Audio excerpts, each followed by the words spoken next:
Hey, everybody. We're live at the Paste Studios right now with Gabrielle Marlena. Gabby, thank you for being here. Thank you for having me here. Yeah, this is of so course. Exciting. Thanks for doing this and pulling this together on super short notice and doing the thing. We appreciate it. No problem. Thank you to my boss for letting me take off this day. Yeah, if you want to get a plug in there for the Matcha Shop, you may. Yeah.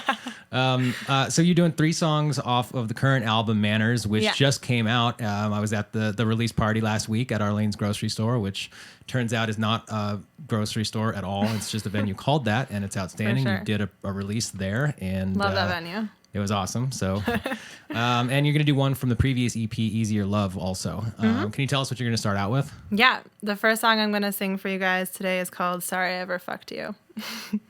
And I'll just get started.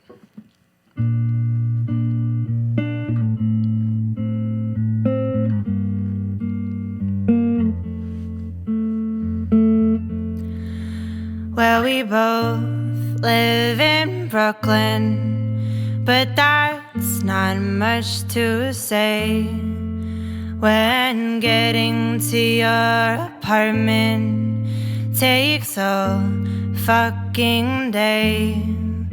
When the G isn't running on Sunday. So I held that excuse for why it wasn't working out. And then I saw you in my neighborhood with your ex-girlfriend all cracked out, thinking of the holes in your underwear and the mattress on the floor. I never hated someone so, loved the smell of their neck even more. You had to have a nightcap. You probably want your life back, which is why you told your other girlfriend she could stay indefinitely in your bed. But I'm thinking of the mornings I spent nuzzled in your hair, my feet tucked under you on your wicker chair, and the muffin you bought me that I reluctantly shared. I thought we were friends, I thought I could trust you when you were sober, I thought I even loved you. I'm sorry I ever fucked you. I'm sorry I ever fucked you. And then I felt so strong when I said it's over. You said don't be crazy, call me baby. I said don't call me baby, fucking crazy. And then I waited for your call. I thought you would call me, I thought you'd say sorry. Why are my thoughts so wrong lately? Who the fuck ever taught me? I thought you were real, but it's just a game in your head, just a passage of time till you're dead. I keep picturing her in your bed. But I'm thinking of the mornings I spent nuzzled in your hair, my feet tucked under you on your wicker chair, and the muffin you bought me that I reluctantly shared. I thought we were friends, I thought I could trust you when you were sober, I thought I even loved you. I'm sorry I ever fucked you.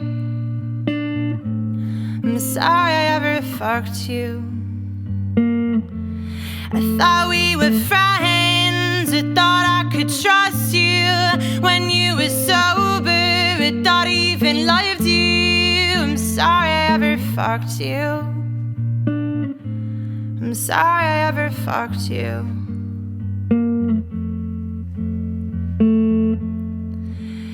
And I've never been with a man in the state that I'm from. What does that have to say? about how I fall in love. This is beginning to feel like it's more than coincidence, more than bad luck, like a me problem. Well, fuck. Right. Thanks, guys. All right. Thank you. Yeah, you're welcome. Yeah. So that's, I mean, you, as is pretty clearly evidence from that song, are like an uncommonly confessional songwriter and are writing pretty literally about what's going on. Yeah. Can you talk a little bit about what's, as we move into the songs from Manners, the current album, can we talk a little bit about what's been going on with you that's what you're going through during the songwriting process of this next batch of songs? I feel like my last EP that I put out last year was like a little bit more of like a pity party for myself, where I was just like writing sad girl music, and I loved it. And and I love that song. That song has a very dear place in my heart. But the more recent stuff that I've been writing is a little bit more hopefully empowering. And I think that I wrote this record when I was 24. I just turned 25. But as a 25-year-old woman now, I'm working on being more independent and finding my voice. And for some reason in my 24th year, there were a lot of men in their like late 30s and 40s who were trying to tell me how to be a 24-year-old woman. They were like, why are you so sad? And not sad all the time. From their mountain of experience. Yeah, exactly. And my shirt's coming undone, as I told you it might. So, there were a lot of 40-year-old men who were like, you're a 24-year-old woman. It's great. Life is great. Be happy. And I was like, fuck you. You don't know what it's like. So that's a lot of my newest record that I'm excited about. Yeah. Well, it's awesome that you love writing sad girl songs and are stoked on it. I mean, is it cathartic and helping, or are you just like stoked on the sadness of it all and gonna stick with it? It's funny because sometimes I'll write a song about someone and never send it to them, but sometimes I write a song about someone and I'm like, I wrote this song about you. Here it is. Send over the text, and then it's like a much more cathartic way to like tell them how I'm feeling, and then it makes them feel shitty, and so it's a great process. Yeah, 2-for-1 bonus. But Sorry I Ever Fucked You fella know about this song? Did you text him about it immediately? I didn't directly contact him, but I'm sure if he's heard it and heard the lyrics, he knows it's about him. So they're very specific. Yeah, that is about true. South Park Slope, so. Well, cool. Can you tell us what you're going to do? The second song right now, the first song you're going to play off of Manners? Yeah. So this song is called Anxiety Dreams. This is also a very sad song. Not to say that any of my songs are not sad songs, but it's a little bit more about, you'll see what it's about. It's called Anxiety Dreams. Yeah, go ahead.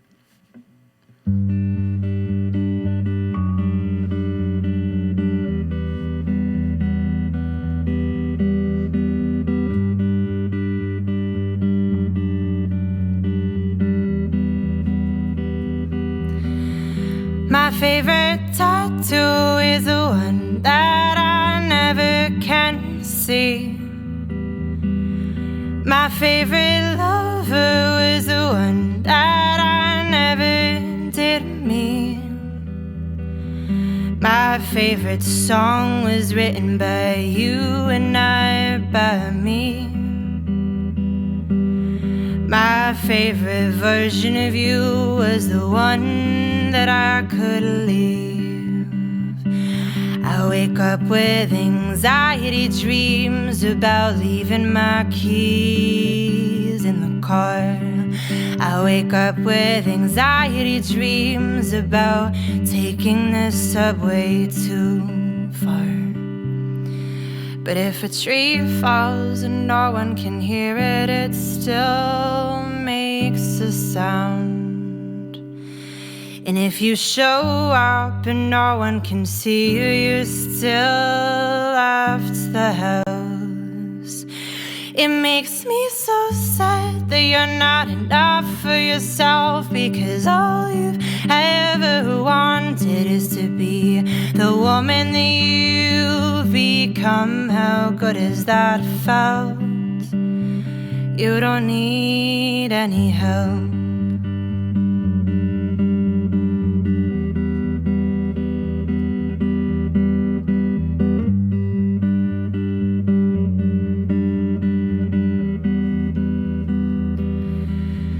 I never slow danced to the week before I turned 24. At a bar that was closing in my t-shirt had sweat marks under my arms. That's just another night, feels like another knife. Thank God I'm home again, I'm loveless again, let's roll the ball. I wake up with anxiety dreams that my body is going to waste. I wake up with anxiety dreams that no one will look in my face. But if a tree falls and no one can hear it, it still makes a sound. And if you show up and no one can see you, you still left the house. It makes me so sad that you're not enough for yourself, because all you've ever wanted is to be the woman that you've become. How good has that felt? You don't need any help.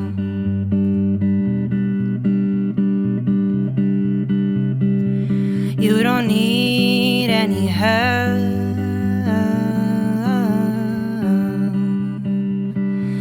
You don't need any help. Thanks. Yeah. I had to think about what that song was about when I was singing it.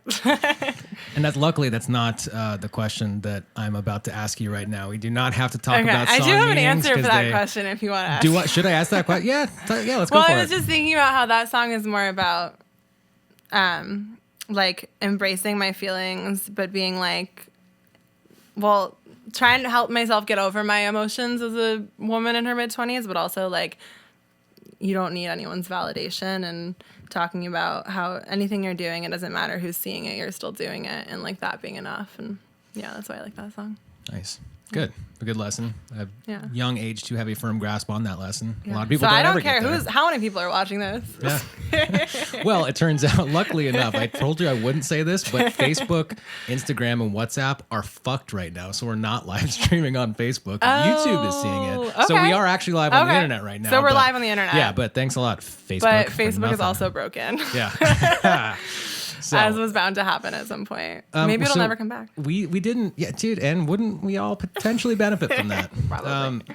We didn't really give you the spiel about what's happening in this room and all these tapes behind us, but this is like rock and roll history and jazz history, some country music here going all the way back to 1953, and it always seems pretty conducive place to talking about influences and what were you listening to a lot of the. Do you listen to like contemporary sad girl stuff? Or are you listening to the more established sad girls of the past? Should have prepared for this question. Or totally different stuff like top 40. Or anything in between. Influences. What I'm listening to now are influences. I don't know. Choose your own adventure. Really, however you want to answer that. And pass is also a valid answer. Yeah. I'm not going to pass because that's boring. But no, when I was growing up, I was definitely and writing. When I first started writing music, and I was like 12, and I was kind of choosing my genre. I was definitely listening to a lot of Avril Lavigne. Yeah. A lot of Dido, and actually Alanis Morissette, which was like before my time, but God, that's crazy. To hear yeah, that isn't that crazy? But did you see Booksmart? No, it's the ad. It just came out. It's in theaters right now. Okay. You have to go see that movie as a fan of Alanis Morissette. Okay. There's a karaoke scene at a house party, and it is the funniest thing I've seen in years. Amazing. Yeah. Amazing. Yeah. And like now, I don't know, I'm listening to I like hate Spotify kind of because I'm like a sort of a slave to my Spotify Discover Weekly, but it's also the best thing that's ever happened to me. So then when someone asks you what artist you're listening to, you're like, oh, shit, like this song was so good, but who sang that? Because it's all playlists now. Yeah. When there's so much of it, you don't spend the so same much amount of of it. time with each thing as you used to. Yeah. There's so many Australian artists creeping into my Spotify world right now, and I feel like it's a lot of Australian singer-songwriters who I'm loving right now, but yeah, no, I'm gonna pass on who I'm listening right now. I just listen to Avril Lavigne like once a month, like on repeat. Good. I love that answer. Cool. So can you tell us what you're going to do next off the current album Manners? Yeah. So this song is called Like a Riddle. And I wrote it after I was hanging out with friends one night, and I realized I was really, really good at solving riddles. And so that word was just in my head, and it's not about solving riddles, but it talks about a riddle. Anyway.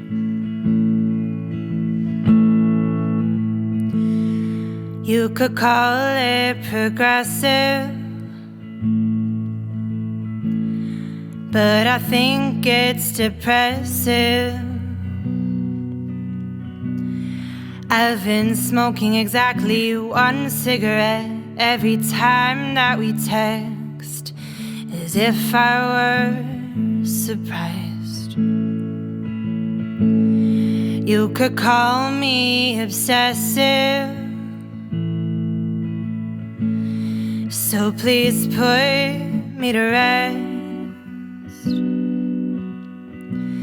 I thought maybe it was a test, but I won't be just one of the women on your chest. So please just let it die. Let me down easy and tell me why lies.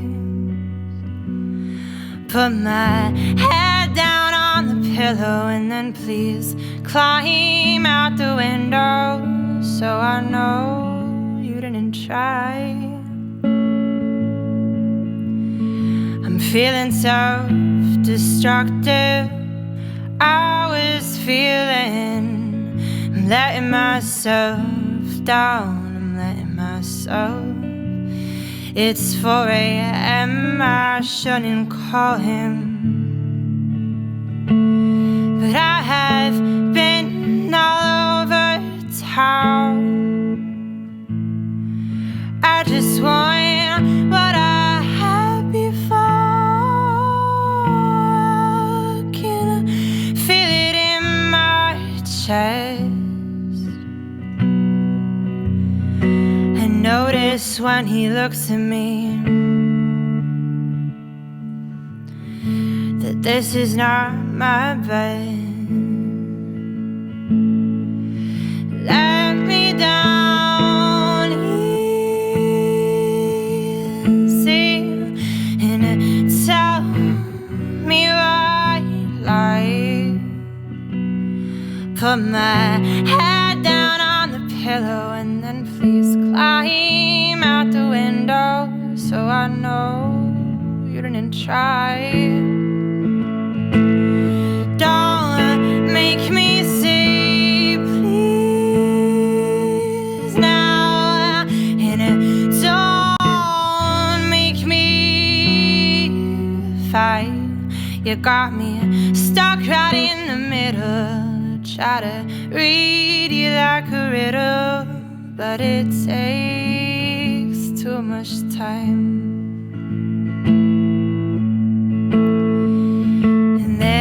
Some things that just hit me like a train, the way they walk together, holding hands down Lover's Lane, and I'm feeling like a pair of old shoes left out in the rain.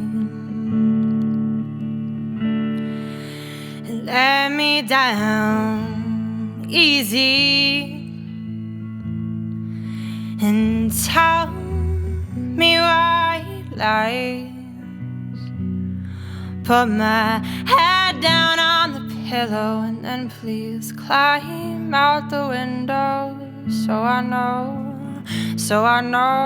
you didn't try. Don't make me say please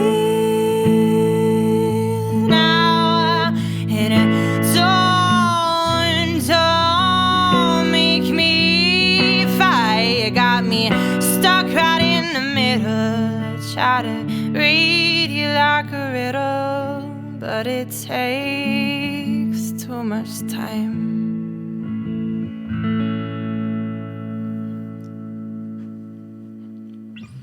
Thanks.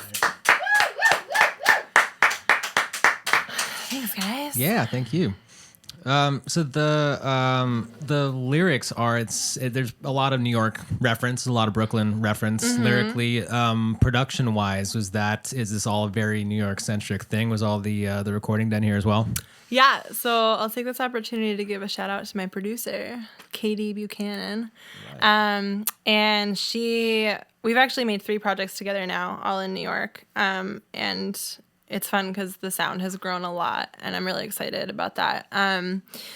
But yeah, when I first moved to New York, I wanted to like be a folk singer, which I sort of kind of am, but I wanted there to be like 12-string guitars on the tracks and like violins and everything. There's a 12-string in the other room if you want to just grab it right now and see what I don't happens. have confidence with that. But yeah, we made a folk album when I first moved from New York. I was coming from Montreal actually where I went to school. But when I moved to New York, I started actually recording music, and it's all been done here. And I left for a brief bit to go on a little tour across the country by myself, which was an interesting experience. Crashed my car. Yeah, I heard about that. Crashed my mom's car, sorry. Are you fine? I was fine. Good. The I car was a little not so shook much. up, Yeah, I bet. but the car was not fine. Never saw that car again. And my guitars were fine, which was one of the more important parts also. But yeah, no, all the recording's been done here in New York, and it's all been about New York experiences and Cool. Yeah, in Brooklyn. And you've got New York-centric things happening. You've got a week from today, I believe, on July 10th, you're going to be at the Delancey, which is part of Independent Venue Week. Yeah. And then you're sharing the stage at Rockwood Music Hall, Stage 3, with 2 other songwriters, April Rose and Madeline McMillan. That's happening on July 27th. Yes. Have you played Rockwood 3 before? I've never played Rockwood 3. It's awesome down there. You've been down there, I've right? been down there Okay. most recently for Cat Clyde, that's one of the people I'm listening to right now. I freaking love Cat Clyde. I saw her show down there. She's like a real blues folk singer, but she's got all of the slide guitars and everything going on. But no, that was awesome, and I was excited to be down there because they have seating and everything, and Yeah, it feels like you're in a cave, like a friendly cave. Yeah. It's fun. So yeah, that's on that date in July. Cool. On July 27th. Yeah. I was telling the truth. July 27th, and then a week from today, you're at the Delancey also. Yeah. So enjoy all of those things. And we've got a bonus song. We've got a 4th coming up right now. Can you tell us what's coming next? Switch to acoustic real quick. Yeah.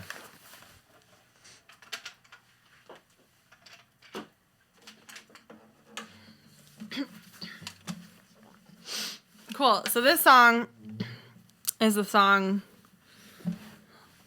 of 2 songs on the new record that's about old men.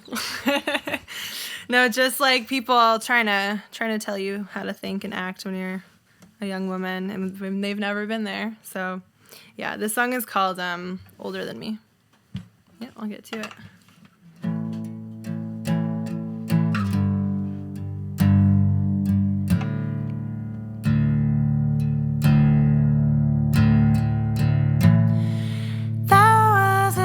Week we had, it was bad timing, that's all. Your world came crashing down so suddenly, and I know that I'm not really relevant, but I felt a connection with the alcohol. You said I came out of left field for you.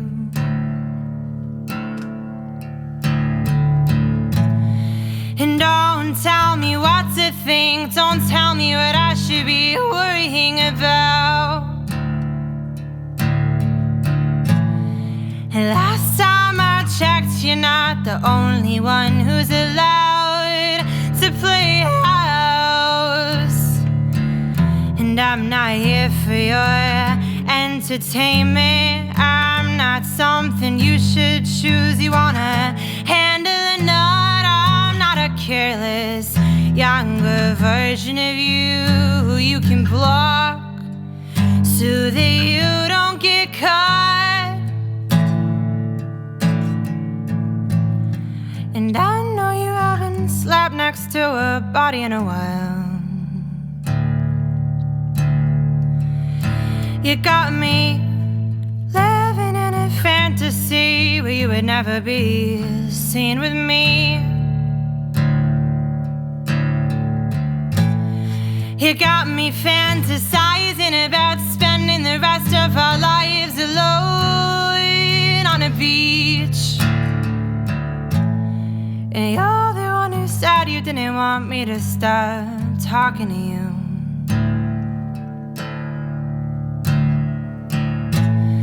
But I find it hard to stay away from sticky situations. I find it hard to shy away from total fucked up relations. You and me would we be some kind of messy long vacation?